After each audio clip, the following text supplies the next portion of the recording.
Hello, I show you how to hard reset on Huawei P8 Lite. Turn off the phone.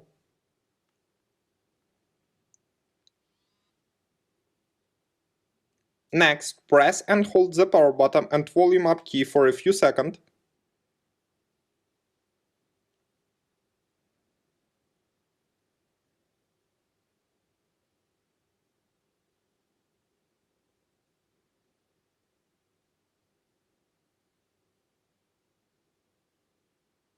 Use volume key and power button to select factory reset.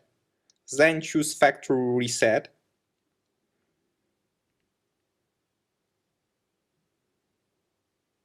Finally choose Reboot System now. Your device will now restart successfully. The hard reset is completed now.